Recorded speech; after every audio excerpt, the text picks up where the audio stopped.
Hong Kong ১, Bangladesh ০। Asia কাপের প্রথম ম্যাচে মাঠে নামার আগে দুই দলের পরিসংখ্যানটা এমনই। ২০১৪ বিশ্বকাপে ঘরের মাঠে সেই দুঃসহ স্মৃতির পর এই প্রথম আন্তর্জাতিক ক্রিকেটে মুখোমুখি হচ্ছে দুই দল। শক্তির বিচারে অনেক পার্থক্য থাকলেও নির্ভর থাকার সুযোগ নেই লিটনদের। গত বছর বিশ্বকাপ টি-20তে নেপালের কাছে হারতে হারতে বেঁচে যাওয়া বাংলাদেশ এর আগের বছরই বিশ্বমঞ্চে নেদারল্যান্ডসের সাথে হেরেছে। তাই বড় মঞ্চে ছোট দলের সাথে পা হরখানোর ঝুঁকির সাথে হংকংয়ের সাথে সেই চট্টগ্রাম ট্র্যাজেডির স্মৃতি মাথায় নিয়েই এশিয়া কাপ মিশন শুরু করবে লিটন দাসের দল।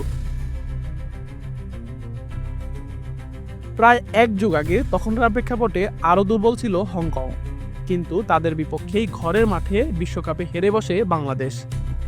এরপর বাংলাদেশ বিশ্বমঞ্চে হেরেছে স্কটল্যান্ড, নেদারল্যান্ডসের মতো দলের বিপক্ষেও।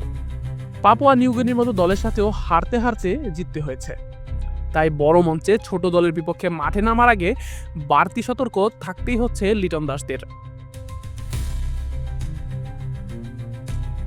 যদিও টুর্নামেন্টের প্রথম ম্যাচে আফগানিস্তানের বিপক্ষে খুব বেশি প্রতিরোধ দেখাতে পারেনি হংকং। পুরো ২০ ওভার ব্যাট করেও ৯৩ রানের বেশি তুলতে না পারা হংকংয়ের দুর্বলতা তাদের ব্যাটিংয়ে।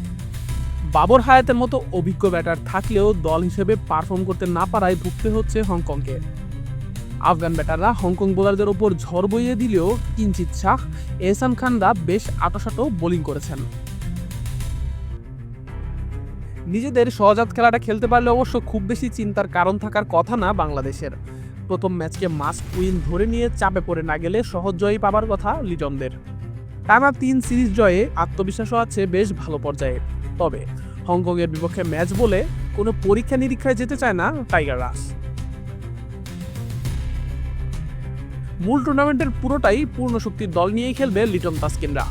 তাওহিদ হৃদয়ের জায়গা অনিশ্চিত হলেও একমাত্র স্পেশালিস্ট মিডল অর্ডার হিসেবে তার উপরই আরেকবার আস্থা রাখতে চায় বাংলাদেশ। সেক্ষেত্রে সাইফ হাসান কিংবা শামীম পাটোয়ারির যে কোনো একজনকে থাকতে হবে সাইড বেঞ্চে। ম্যাচের আগের দিন পর্যন্ত তামিম, ইমন, লিটন, জাকেরদের জায়গা নিশ্চিত।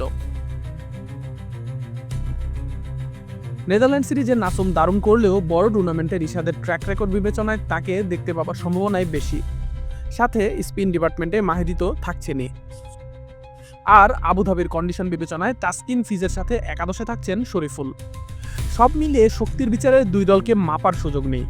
কিন্তু বড় টুর্নামেন্টে বাংলাদেশের সাম্প্রতিক রেকর্ড কিছুটা চিন্তায় রাখলেও স্টেটমেন্ট উইন দিয়েই এশিয়া কাপ শুরু করতে হবে বাংলাদেশকে। আশিকুর রহমান শান্ত, বি স্পোর্টস।